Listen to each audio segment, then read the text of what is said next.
Selamat pagi pemirsa, senang sekali saya Aubrey Bear bisa hadir menyapa Anda dalam program Hidup Sehat dengan sejumlah informasi dan fakta mitos menarik di dunia kesehatan hanya untuk Anda.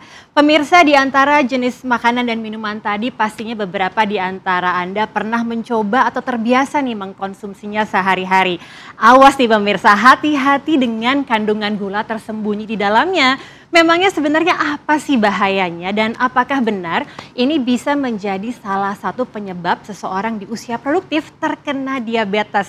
Nah, biar nggak penasaran langsung aja kita tanya sama Dr. Rudy Kurniawan, spesialis penyakit dalam yang sudah hadir di studio kita pada pagi hari ini. Selamat pagi Dr. Rudy. Oke, selamat pagi Aubrey. Sehat dok? Sehat dok, gimana? Sehat juga kan? Pastinya sehat dong, kan kita di Hidup Sehat, harus sehat pastinya dok. Nah, Aubrey penasaran nih dok, bener nggak sih dok hidden sugar yang terkandung pada makanan dan minuman ya, yang tadi kita lihat di tayangan tadi nih dok, ini berbahaya jika dikonsumsi dok? Nah, bener banget, jadi hidden sugar ini memang sesuatu yang lagi marak gitu ya. Apa sih artinya? Sesuai dengan namanya, hidden artinya tersembunyi. Iya. Jadi gula itu nggak langsung tampak seperti misalkan gula pasir gitu, enggak. Tapi sudah terkandung secara tersembunyi dalam makanan, dalam minuman, yang mungkin sehari-hari kita makan tapi nggak sadar. Oke. Padahal itu bisa berbahaya karena bisa menaikkan gula darah dan jumlahnya nggak terkontrol seringkali. Oke, jadi walaupun bisa dibilang nggak terlalu manis atau kadang-kadang kan kita suka ordernya less sugar gitu ya. Nah, itu ternyata berbahaya ya dok ya? Yes, benar banget. Jadi memang hidden sugar itu walaupun tadi sudah dibilang sama dokter, mungkin kita tidak notice gitu, tapi bagi sebagian orang terutama pada usia produktif yang cukup sibuk dengan aktivitas di tempat kerja, kadang makanan atau minuman ini tuh sering hadir di meja supaya nggak bosen atau biar tetap melek gitu ya dok ya. Nah, tapi ini mitos atau fakta dok, konsentrasi dan produktivitas menurun karena kita kekurangan asupan gula. Nah, ini ternyata adalah mitos. Jadi buat pemirsa yang pengen menambah asupan gula supaya tetap melek, itu sebetulnya adalah hal yang kurang tepat. Oke. Ya, karena kita banyak hal yang harus dipersiapkan atau kita merasa aduh kurang melek nih, mungkin kurang aktivitas dan lain-lain. Kita tahu bahwa tambahan gula itu sebetulnya tidak lagi kita perlukan. Karena makanan sehari-hari yang kita konsumsi, gula-gula yang dalam satu hari mungkin kumulatif ya dari pagi, siang, sore, sebetulnya itu sudah lebih dari 25 gram. Oke. Nah, kita tahu kan Aubrey bahwa batasan gula yang kita direkomendasikan adalah sekitar 25 gram. Oke, 25 gram Tidak boleh lebih aja dari 50 gram, tapi 25 gram itu batasan sehari supaya dapat memberikan tambahan manfaat buat orang yang mengkonsumsinya. Jadi kalau berlebihan, yang ada bukan melek, tapi malah mungkin resiko penyakit metabolik seperti diabetes akan naik ya, pemirsa. Oke, jadi kalau misalnya malam-malam gitu ya kan kadang ngemil supaya nggak ngantuk, tapi itu ternyata mitos ya dok itu ya. Oke, nah tapi memangnya berapa besar nih dok kemungkinan seseorang bisa terkena diabetes tipe 2 ini terutama pada orang produktif? Nah, pada orang produktif nih, dari jumlah total seluruh prevalensi diabetes ternyata 7 dari 10 orang dengan diabetes itu usianya produktif. Oke. Lumayan banyak kan ya. 7 dari 10 orang diabetes ya betul. Dok ya? Jadi ini sangat disayangkan sebetulnya. Mereka harusnya bisa produktif, bisa bekerja, kemudian kualitas hidupnya harusnya baik. Tapi dengan diabetes, apalagi mungkin tidak terkontrol, itu resikonya jauh lebih besar untuk kondisi produktivitas, kemudian kualitas hidup juga akan terganggu. Gitu. Jadi memang banyak sekali ya bisa dibilang besar ya dok ya usia produktif yang chancesnya terkena diabetes itu sendiri ya dok. Tapi kira-kira apa aja nih dok tanda-tanda awal diabetes yang mungkin sering diabaikan pekerja? Karena kan kalau Aubrey dengar ya dok ya ini sering ngantuk setelah makan bisa jadi tanda awal diabetes, itu benar nggak dok? Nah menarik ini, kalau kita bicara tentang diabetes ya artinya orang itu pasti akan nanya kira-kira apa sih dok? Gejalanya apa yang bisa kita tahu sebelum orang ini diabetes. Betul. Kalau kita katakan seperti gejala klasik, ada poliuri, sering buang air kecil, kemudian polidipsi, sering merasa haus, polifagi, sering merasa lapar. Kadang disertai juga dengan penurunan berat badan tanpa sebab. Itu adalah gejala klasik kalau sampai diabetesnya sudah terlambat. Itu sudah terlambat? Betul, jadi kita pengennya tahu kalau diabetes itu pas screening tanpa gejala, jadi diabetes bisa tanpa gejala ya pemirsa ya. Oh, jadi bisa tanpa gejala juga. Tapi kalau tadi ngantuk setelah makan itu benar nggak gejala awal diabetes dok? Belum tentu, tapi bisa iya. Ada beberapa orang kadang kebanyakan gula atau bahkan kurang gula ngerasa ngantuk, lemes. Tapi ada juga yang tanpa gejala sama sekali. Nah ini kadang-kadang justru berbahaya buat kita. Karena seringkali kita jadi nggak tahu sebetulnya saya ini diabetes atau enggak. Betul. Gitu. Jadi mau tahu harus dengan cek gula darah. Oh, cek gula darah rutin itu ya dok, supaya kita tahu apakah kita terkena diabetes atau enggak. Wah pemirsa, jadi kita harus semakin waspada nih ya, karena diabetes ternyata tidak mengenal usia. Buktinya usia produktif juga tadi ternyata banyak yang sudah diabetes. Nah Aubrey jadi makin penasaran nih, selain hidden sugar, ada nggak sih nih dok penyebab lain ya pastinya yang beresiko meningkatkan seseorang di usia produktif terkena diabetes mellitus? Tapi jangan dijawab dulu dok, kita hadir usai jeda, tetap di Hidup Sehat. Ya pemirsa, kita masih di Hidup Sehat bersama saya Aubrey Bear dan juga Dr. Rudy. Kita masih membahas mengenai bahaya diabetes mellitus bagi usia produktif nih ya dok. Nah dok, selain hidden sugar yang berlebihan, ada nggak sih dok sebenarnya penyebab lain yang menyebabkan seseorang di usia produktif terkena diabetes mellitus dok? Nah menarik ya, kalau tadi kita bicara mengenai hidden sugar, terus kesannya nyalahin hidden sugarnya. Padahal ada banyak faktor risiko lain yang bisa berkontribusi terhadap diabetes. Contohnya lifestyle yang kurang sehat, misalnya kurang olahraga, sedentary lifestyle, kebanyakan duduk, lupa untuk beraktivitas. Itu bisa jadi feedback negatif juga buat seseorang sehingga risiko diabetesnya akan naik. Gitu. Oke, nah sebenarnya apa sih dok dampak yang bisa terjadi jika diabetes ini pada usia produktif ini terlambat ditangani dok? Satu, kalau misalkan diabetes tidak tertangani, selain gulanya mungkin berantakan, hati-hati terkait komplikasi. Oh, komplikasi. Kadang-kadang ya? pemirsa tuh malah takutnya bukan karena gulanya, tetapi karena komplikasinya. Mungkin seperti komplikasi kronis yang dulu sempat kita bahas, yaitu kondisi ginjal, kemudian masalah di jantung, mata, dan segala macam yang sebetulnya bisa kita cegah, tetapi karena terlambat, tidak tertangani, menjadi kondisi yang buruk buat seseorang dengan diabetes. Aduh, jadi kalau ngomongin diabetes nih benar-benar bisa sampai merembet ke komplikasi tadi ya dok ya. Jadi benar-benar harus waspada dan juga aware dari awal. Nah, tapi fakta atau mitos nih, diabetes mellitus mengancam kualitas hidup orang di usia produktif dok? Nah, ini adalah fakta. Ya. Fakta ya dok ya? Kenapa? Oke. Karena kalau misalkan orang dengan usia produktif, kondisi diabetesnya tidak tertangani, tentu akan muncul resiko komplikasi. Nah, komplikasi ini akan mengganggu keseharian dia bekerja, beraktivitas. Mungkin harus bolak-balik ke layanan kesehatan, kemudian juga tidak bisa menjalankan kesehariannya dengan optimal, karena burden atau apa yang dialami dia itu nggak bisa leluasa gitu. Artinya, ya mungkin orang bisa kadang berlarian, kemudian bisa bekerja sampai malam, jadi akan terganggu dari kualitas produktivitas dari si pasien. Berarti akan cepet capek juga nggak sih dok orang yang terkena diabetes itu? Ya, rata-rata kalau tidak terkontrol dia akan cepat capek. Mungkin orang bisa berjam-jam, orang dengan diabetes tersebut, dikit-dikit mungkin merasa aduh cepat lemas. Kemudian ada risiko komplikasi akut yang harus kita evaluasi juga. Kalau dulu kita bicara tentang komplikasi kronis, komplikasi akut juga bisa terjadi seperti hipoglikemia, ya kadar gula rendah, itu juga bisa terjadi loh pada kondisi pasien dengan diabetes. Atau komplikasi akut lainnya, tiba-tiba darahnya menjadi asam, itu juga harus kita waspadai. Wah, ternyata kita memang nggak boleh menganggap remeh ya diabetes mellitus ini, karena jika menyerang dan juga terjadi komplikasi, pastinya akan membuat seseorang kehilangan produktivitasnya, bahkan bisa sampai kehilangan pekerjaan nih pemirsa. Dan pastinya akan berdampak juga pada kondisi psikologis diabetes itu sendiri ya dok ya? Betul, jadi kondisi diabetes itu tidak hanya masalah medis fisikal aja, tapi juga berpengaruh ke kondisi psikologis. Maksudnya apa? Jadi dengan kondisi diabetes, seringkali satu, ada stigma masyarakat, mungkin orang sekitar di tempat kantor, tempat bekerja, merasa bahwa oh dia dengan diabetes kondisinya lain nih, tidak bisa kita treat dengan yang sama.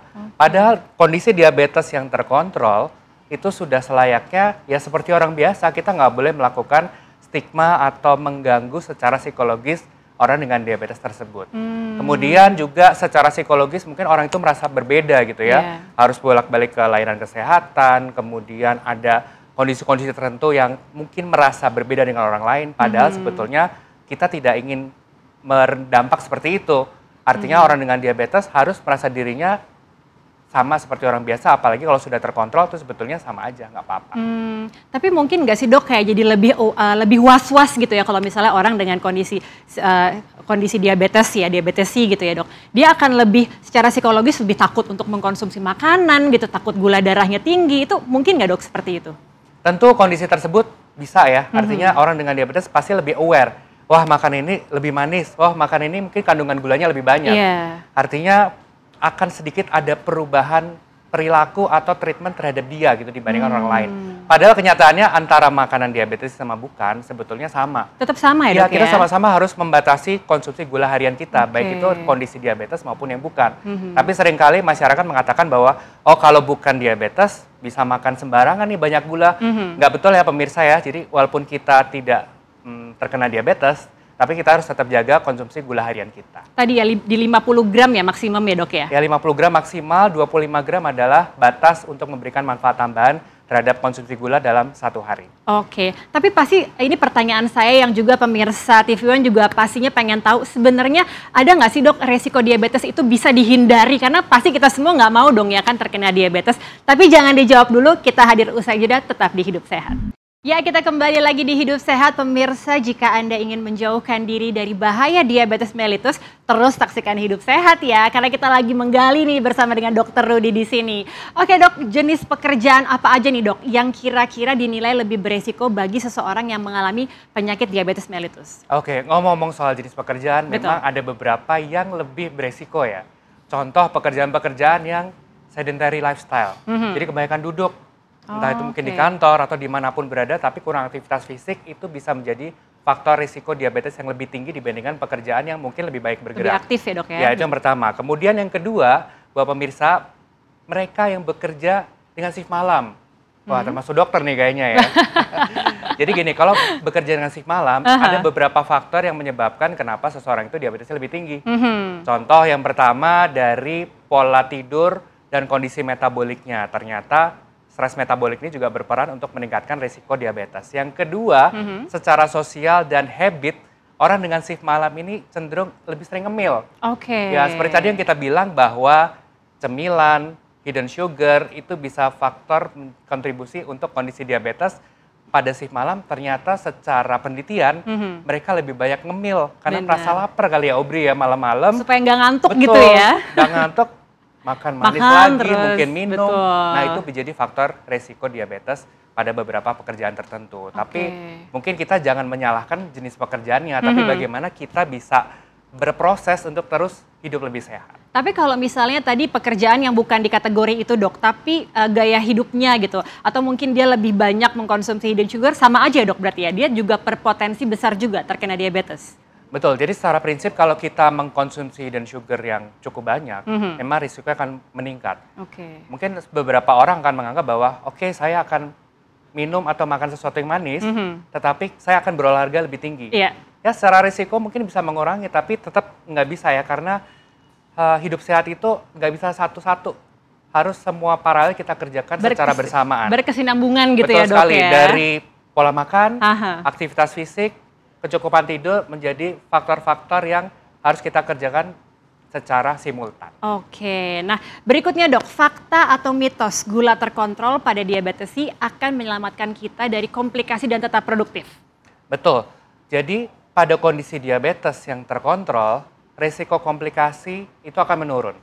Kalau resiko komplikasi menurun, tentu produktivitas baik di kerja atau di tempat apapun, itu jauh akan lebih baik.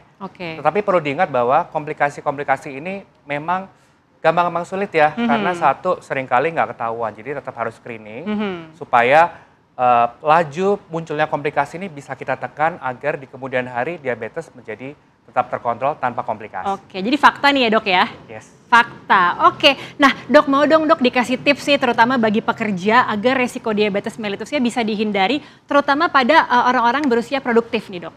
Aubrey, jadi kembali ke hidup sehat ya, artinya satu, dari pola makan dan jenis makan itu menjadi hal yang penting yang bisa kita lakukan sehari-hari.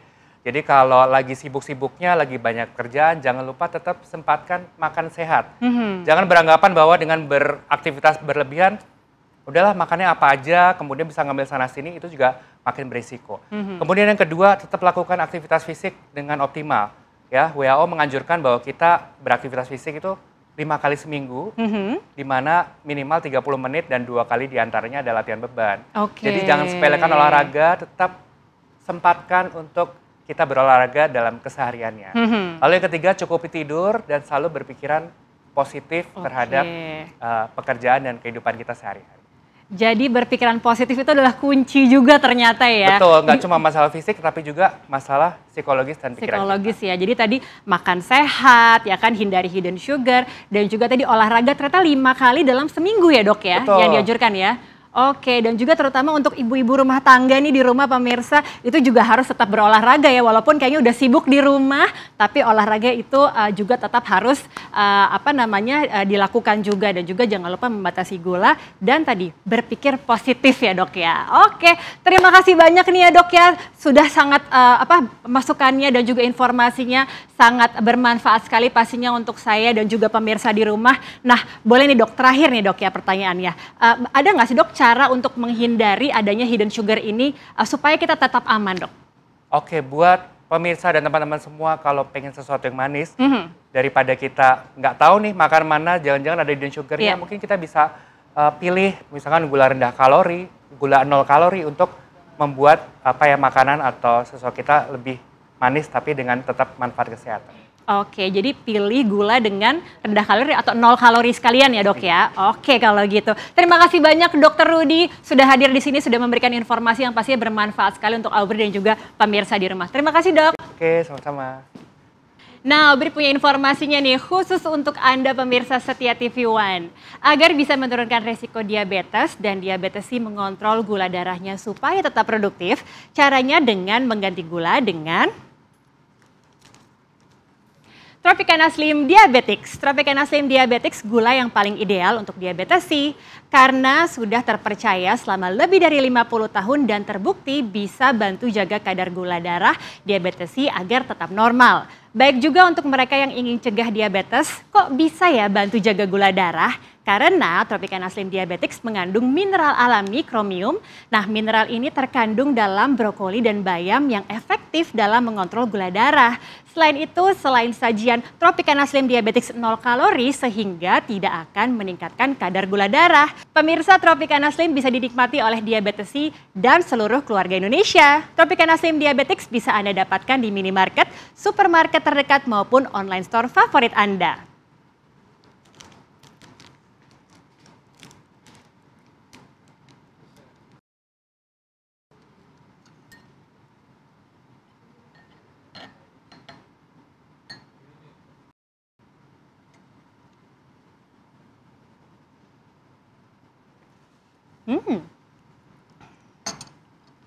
Tropicana Slim Diabetics manisnya pas sama seperti gula. Tropicana Slim manisnya hidup kita yang tentukan. Tidak terasa pemirsa 30 menit sudah kami menemani Anda. Saksikan terus Hidup Sehat besok di jam yang sama hanya di TV One. Saya Aubrey Ber dan seluruh kru yang bertugas pamit undur diri. Sampai jumpa. Indonesia, hidup sehat.